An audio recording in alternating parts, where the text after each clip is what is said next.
उदयपुर में आज क्या कुछ हुआ आप देखिए हमारे साथ।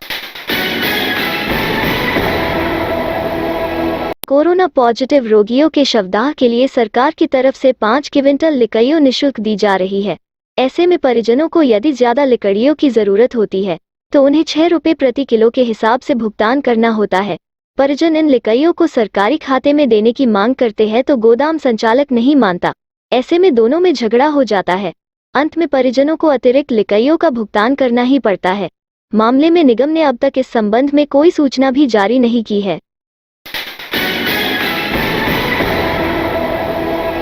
देश भर में लगातार बढ़ रहे कोरोना मरीजों के आंकड़ों के साथ ही देश में कोरोना वैक्सीन टीकाकरण अभियान भी तेजी से जारी है।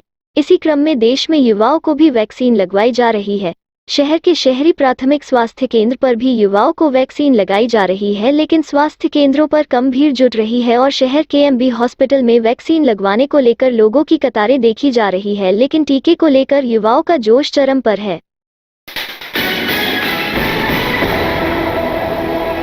कोरोना संक्रमण के इस दौर में भी झोलाछाप डॉक्टर भोली भाली जनता को बेवकूफ बनाने से बाज नहीं आ रहे हैं।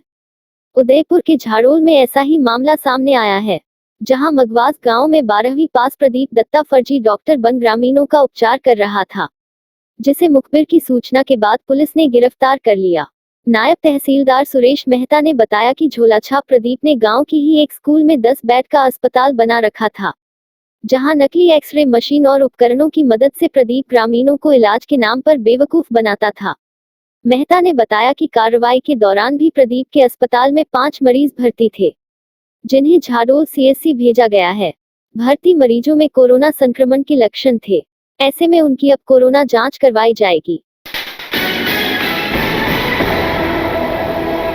कोविड-19 की दूसरी लहर के बाद राज्य सरकार की ओर से रेड अलर्ट जन पखवाड़ा लागू किया गया। इसके तहत शहर के दिल्ली गेट सर्किल पर गुरुवार को दुपहिया 4 पहिया वाहन चालकों से वाहन के कागजात, लाइसेंस, मास्क, हेलमेट आदि के विषय में कड़ी पूछताछ की गई। बेवजह घरों से बाहर निकले लोगों को वापस उन्हें घर भेजा गया तथा वाहन के कागजों में कमी होने पर उनके चालान भी बनाए गए।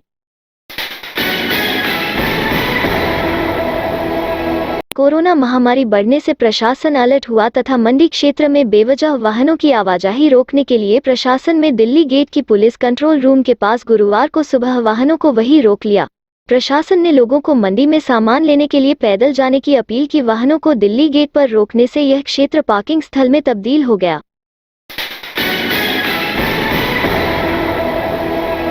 शहर में कर्फ्यू के दौरान भी चोर उच्चके अपनी हरकतों से बाज नहीं आ रहे हैं। गुरुवार सुबह शहर के अशोक नगर में उच्चके ने एक महिला के गले से चेन छीनने का प्रयास किया। हालांकि उच्चका अपने मंसूबे में कामयाब नहीं हो पाया और अपनी बाइक से फरार हो गया। शहर के अशोक नगर स्थित रोड नंबर 17 के विज्ञान समिति के सामने स्थित एक महिला घूम रही थी। इसी दौरान बाइक पर एक युवक आया और महिला के गले से चेन छीनने का प्रयास किया। हालांकि वह अपने मंसूबों में कामयाब नहीं हो पाया और जैसे ही महिला चिल्लाते हुए उसके पीछे भागी तो उच्चका वहां से फरार हो गया। चेन स्नैचिंग की सूचना मिलते ही मोहल्ले के लोग इकट्ठा हो गए। यह पूरी घटना वहां लगे सीसीटीवी कैमरे में कैद हो गई। कोरोना महामारी के बढ़ते हुए गांव के बाद प्रशासन की ओर से रेड अलर्ट जन पखवाड़ा लागू किया गया। इसी कड़ी में गुरुवार को town hall link road state bank of Baroda के बाहर लोगों की लगी कतारें। कोरोना महामारी बढ़ने के साथ में प्रशासन की ओर से राज्य में रेड अलर्ट इन पखवाड़ा लागू किया गया। इसी कड़ी में शहर के नाटखाड़ा क्षेत्र में राशन कंट्रोल के बाहर लगी कतार। शहर के चेतक सर्किल पर कोरोना से बचाव के लिए 2 चित्र बनाए गए हैं। एक चित्र में युवक को मास्क पहने हुए दिखाया गया है, दूसरे चित्र में युवक के चेहरे पर गैस का मास्क लगा हुआ है। चित्र बनाता चित्रकार अजय सोलंकी ने बताया कि 10 रुपए का मास्टर जान बचा सकता है, लेकिन कोरोना नामक बीमारी में चेहरे पर लाखों रुपए खर्च कर लगाया गया गैस भी जान बचा पाए, इसकी कोई गारंटी नहीं। इसलिए बीमारी से बचाव के लिए मास्क आवश्यक है।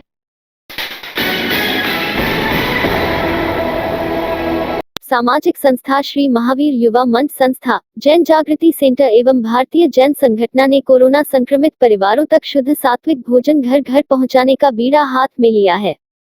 संस्थान के संरक्षक राजकुमार फत्तावत ने बताया कि एसआरजी हाउसिंग फाइनेंस ग्रुप एवं जैन समाज के अन्य भामाशाहों के सहयोग से 500 टिफिन प्रतिदिन घर घर पहुंचाए जा रहे हैं। बीजेएस अध्यक्ष दिनेश कोठारी ने बताया कि थालियों की डिलीवरी संगठनों के 50 लोग कर रहे हैं। यह लोग शहर को 5 भागों में विभक्त कर घर घर डिलीवरी दे रहे हैं। वहीं भोजन बनाने और सामग्रियों की व्यवस्था को लेकर 10 वरिष्ठ जन लगे हुए हैं। इस रात की सुबह नहीं होती जब तक हाथ में उसकी गर्माहट नहीं होती। चाय का प्याला, अखबार साथ पुराना है, मिट्टी से जोड़ता है। खबरों की खुशबू से सारा घर महकता है। हर रंग में ढला कहानियों से किस्सों तक ले जाता है बेरोक टोक। देश के हर हिस्से तक ये हकीकत का आईना है। ख्वाबों को सच करके दिखाता है। दैनिक नवज्योति, आपके लिए, आपके साथ। ये थे आज के मुख्य समाचार। विस्तार से जानने के लिए पढ़ते रहिए दैनिक नवज्योति। दैनिक नवज्योति के YouTube चैनल को सब्सक्राइब करें और ताज़ा अपडेट के लिए बेल आइकॉन दबाएं।